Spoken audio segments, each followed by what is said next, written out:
دنیا کے سامنے حضرت امام نے اپنا اسوہ رکھا کہ یہی تو پیغام میں دینے آیا ہوں، یہی تو جو ہے وہ تحریر میں نے کربلا کی ریت پر اپنے خون سے رقم کرنی تھی کہ یہ سر کٹ سکتا ہے لیکن جھکے گا تو صرف اپنے مالک کی چوکٹ پہ جھکے گا، یزید کے سامنے یہ سر جھک نہیں سکتا ہے۔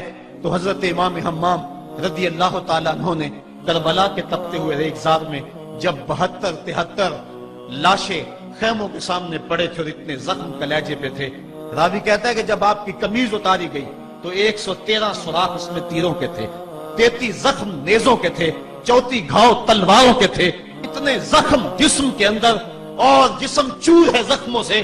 لیکن حضرت امام حسین نے جب پیشانی سجدے میں رکھی تو آخری لفظ یہ تھے، اللہم رسن بقضائک وصبرا علی بلائک تسلیما لامرک سبحان ربی الاعلی۔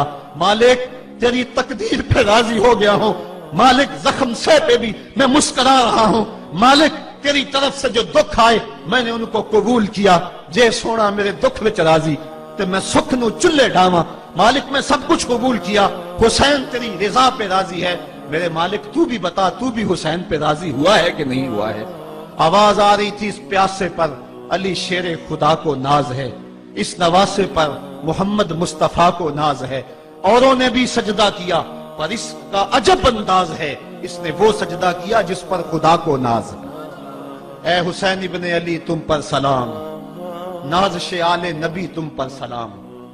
آج لہجہ بھی دم توڑ رہا ہے اور سورج بھی درد غروب سے زرد ہو رہا ہے، وقت کے دامن میں گنجائش نہیں کہ میں اس مضمون کو چھیڑوں، آؤ ہم سلام کرتے ہیں۔ یہ سورج سامنے چمک رہا ہے، میں یہاں بیٹھا سوچ رہا تھا کہ ہم نے تو نہیں دیکھا، اے سورج دوپہر کا وہ منظر تم نے تو دیکھا تھا جب کربلا میں حسین کا سر کٹا تھا، جب گھر لٹا تھا، جب خیموں کو آگ لگی تھی، جب سکینہ رو رہی تھی اور جب گھوڑا خالی پلٹا تھا اور سکینہ پوچھتی تھی گھوڑے تو خالی آ گیا ہے، حسین کہاں چھوڑایا ہے۔ آج یہ سورج یہ چمک چمک کے وہ ہمیں کہانی سنا رہا ہے اور ہمیں پیغام دے رہا ہے کہ نبی کے نام پہ حسین نے تو سر کٹا دیا، آج تم کہتے ہو دین پہ چلنا بڑا مشکل ہے، تم شور ڈال رہے ہو، جن کے لیے مسجدوں میں قالین بچھے ہوئے ہیں، گرم پانی دستیاب ہے اور ان کے لیے مسجدوں میں آسائشیں موجود ہیں، اور پھر بھی وہ کہتے ہیں دین پہ چلنا بڑا مشکل ہے۔ ذرا دیکھو حسین ابن علی کو سجدے میں سر رکھ کے، پیشانی رب کے حضور رکھ کے حسین ابن علی کہہ رہے ہیں مالک میں سر کٹا کے بھی تیرے حضور حاضر ہوں اور تجھ پہ راضی ہوں، تو بھی بتا کہ تو بھی حسین پہ راضی ہے یا نہیں ہے۔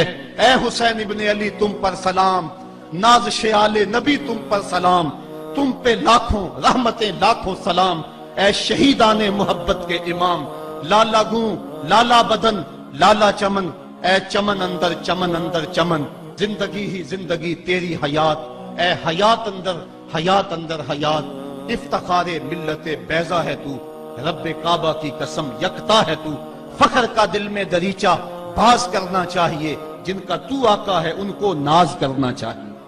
آج ہم ناز کرتے ہیں حسین ابن علی پہ، ہم آ حسین والے نہیں ہیں، ہم واہ حسین والے ہیں۔ واہ حسین تیری عظمت کو سلام، اتنے زخم کلیجے پہ ہو تو کھڑا نہیں ہوا جاتا، لیکن جبر کے خلاف کتنی قوت سے کھڑا ہے۔ حسین ابن علی نے اپنا نمونہ لوگوں کے سامنے رکھنا تھا۔ اقبال کہتا ہے سرخ رو عشق غیور از خون او، شوخی این مصرع از مضمون او۔ یزید مٹ گیا، یزید کا نام مٹ گیا، اس کا تشخص مٹ گیا، حسین کل بھی زندہ تھا، حسین آج بھی زندہ ہے۔ مرتا تو وہ ہے جس کی فکر مر جائے، مرتا تو وہ ہے جس کا نسب العین مر جائے، مرتا تو وہ ہے جس کا مشن ختم ہو جائے۔ حسین کا نسب العین زندہ، حسین کی فکر زندہ، حسین کا مشن زندہ، حسین زندہ، حسین کا نانا بھی زندہ۔ آج بھی ہزاروں کروڑوں اربوں انسان حسین کا نام لے کے جی رہے ہیں۔ میں کہتا ہوں اگر کوئی یزید کا نام بھی لیتا ہے تو وہ سر جھکا کے دیتا ہے۔ کیسا تمہارا لیڈر ہے جس کا نام لیتے ہوئے بھی تمہیں شرم آتی ہے؟ نام لینے سے پہلے سر جھکاتے ہو، نام لیتے ہوئے پسینہ پسینہ ہوتے ہو، نام لینے کے بعد منہ چھپا لیتے ہو۔ تمہیں اپنے قائد اور اپنے لیڈر کا نام لیتے بھی شرم آتی ہے، اور جب ہمارے لبوں پہ نام حسین آتا ہے ہمارا قد اونچا ہو جاتا ہے، ہمارا سر فخر سے بلند ہو جاتا ہے۔ فخر کا دل میں دریچہ باز کرنا چاہیے، جن کا تو آقا ہے ان کو ناز کرنا چاہیے۔ تو حسین ابن علی نے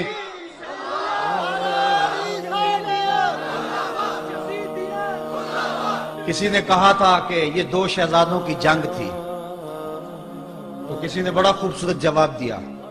اس نے کہا کربلا جنگ تھی اگر دو شہزادوں کی، قلم میں زور ہے تو لکھو حسین ہار گئے، لہجے میں تنتنا ہے تو لکھو حسین ہار گئے، انداز میں زور ہے تو کہو حسین ہار گئے.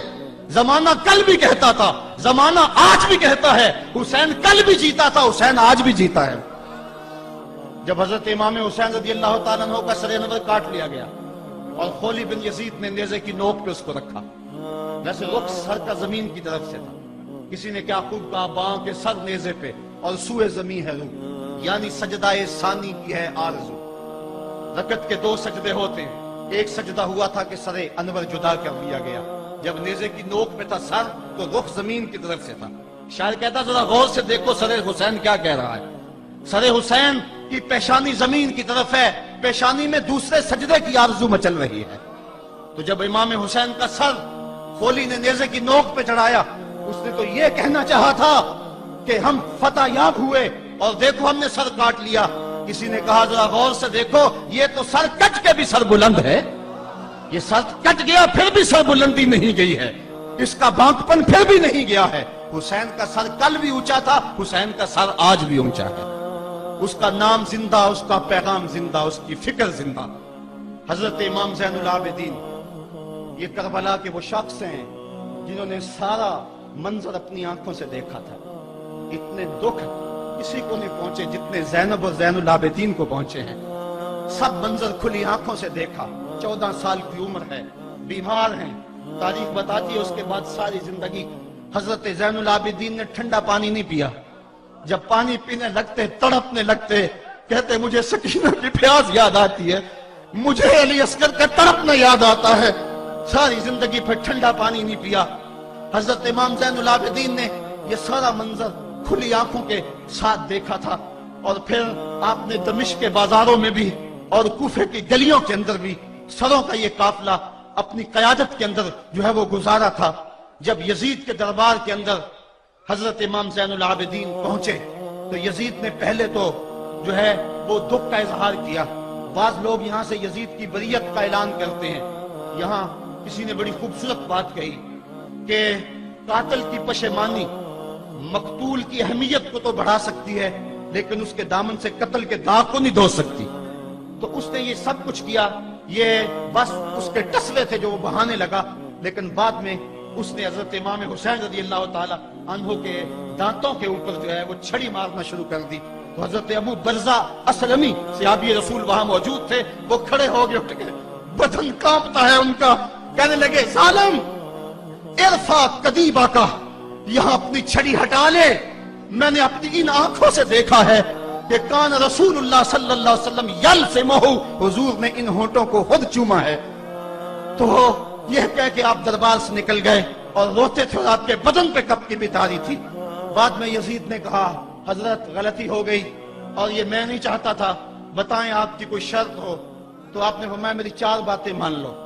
ان 4 باتوں میں ایک بات یہ تھی کہ سر حسین اور سر شہیداں ہمارے سپرد کر دو تاکہ ہم کربلا جا کے ان کی تدفین کر سکیں. دوسری یہ تھا کہ ہمیں مدینہ حفاظت سے پہنچا دو. تیسری شرط یہ تھی کہ مجھے جو ہے وہ جمعے کا خطبہ دینے کی اجازت دو آج دمشق جامع مسجد کے اندر. چوتھی بات آپ نے یہ فرمائی کہ قاتلان حسین جو ہے وہ میرے سپرد کرو. اس نے کہا ہاں کون ہے قاتل حسین کا؟ لوگوں نے کہا خولی ہے. خولی نے کہا میں نے قتل نہیں کیا، یہ سنان بن انس نخی نے کیا ہے. سنان بن انس نخی کو کہا ہاں تو بتا. کہنے لگا میں قتل کیوں کرنا تھا، یہ تو شمر ذی الجوشن نے کیا ہے. شمر ذی الجوشن کو کہا تو بتا. کہنے لگا میں نے قتل نہیں کیا، میرا کون سا حسین نے کچھ بگاڑا تھا، قتل اس نے کیا ہے جس کی حکومت کو خطرہ تھا. تو یہ ہے وہ ہے قاتل حسین کا. اب یزید کہنے لگا تمہاری یہ شرط تو میں پوری نہیں کر سکتا، یہ بات تو پوری نہیں کر سکتا، اب خطبہ دے لو. اب حضرت امام زین العابدین خطبہ دینے کے لیے کھڑے ہوئے. خطابت تو اس گھر کی لونڈی ہے، جب یہ بولتے ہیں تو حکمت کے موتی دولتے ہیں. جو ہی امام زین العابدین کھڑے ہوئے، 14 سال عمر ہے اور دمشق کی جامع مسجد ہے. یزید بھی بیٹھا تھا، یعنی سلطنت بھی تھے، عوام کا بھی ہجوم تھا. جب آپ نے خطبہ شروع کیا لوگ زاروں کے تاز رونے لگے اور آپ نے اہل بیت کے مناقب جب لوگوں کے سامنے رکھے تو یزید گھبرا گیا کہ کہیں لوگ میرے گریبان تک نہ پہنچے. اس نے مؤذن کو اشارہ کیا جلدی جلدی اذان پڑھو. تو جب اس نے کہا اللہ اکبر اللہ اکبر تو حضرت شہزادہ زین العابدین نے کہا کہ اس کے اندر کوئی شک نہیں کہ اللہ سب سے بڑا ہے. جب شہادتین کا کہا اشہد ان لا الہ الا اللہ، حضرت امام زین العابدین نے اس کے جواب کے اندر کہا ہاں ہاں اللہ کے علاوہ کوئی معبود نہیں ہے، اس کی گواہی ہم نے خون سے دی ہے، ہم نے اپنے لہو سے دی ہے اس کی گواہی. اور پھر اس کے بعد جب اشہد ان محمد رسول اللہ پہ لفظ آئے تو حضرت امام زین العابدین نے کہا یزید دیکھ اب اذان کے اندر تیرے نانے کا نام ہے یا میرے نانے کا نام ہے؟ آج بھی منبر پہ میرے نانے کا نام ہے. تو یزید مر گیا، اس کا نام مر گیا، اس کا تشخص مر گیا. حسین کل بھی زندہ تھا، حسین آج بھی زندہ ہے. حسین کربلا کے تپتے ہوئے ریگزار میں بھی زندہ تھا، کوفے کے بازار میں بھی زندہ تھا، اور دمشق کی جامع مسجد میں بھی زندہ تھا، مدینے میں بھی زندہ، مکے میں بھی زندہ، کابل میں بھی زندہ، کندھار میں بھی زندہ، قلعہ جنگی میں بھی زندہ، تورا گورا میں بھی زندہ، موصل میں بھی زندہ، بغداد میں بھی زندہ، غزہ کی پٹی میں بھی زندہ، فلسطین میں بھی زندہ. آج حسین کی زندگی اور حسین کا باقپن دنیا کو بتا رہا ہے، بش کو بتا رہا ہے تیرے منہ پہ تماچا حسین مارے گا. زمانہ بتائے گا کہ حسین کل بھی زندہ تھا، حسین آج بھی زندہ ہے. حسین کی فکر لے کے اٹھو اور پوری دنیا پہ چھا جاؤ اور زمانے کو بتاؤ کہ ہم حسین ابن علی کے سپاہی ہیں. صرف محرم کے دن آنسو بہا لینے سے کچھ نہیں ہوگا. کیا صرف محرم حسین کا مہینہ ہے؟ نہیں، سب پورا سال حسین کا ہے، پوری زندگی حسین کی ہے، پورے زمانے حسین کے ہیں. یہ صرف عاشور کا دن یا عاشور کی شب ہی حسین کی نہیں، سارے زمانے حسین کے ہیں. کل بھی حسین کا تھا، آج بھی حسین کا ہے، کل بھی حسین کا ہوگا. آؤ اٹھیں، قرآن کو لے کر کے حسین ابن علی نیزے کی نوک پر بھی چڑھ کے قرآن سنایا، اور آج ہم اسی قرآن کی دعوت کو لے کر کے اٹھیں اور حسین ابن علی کے پیغام کو گھر کر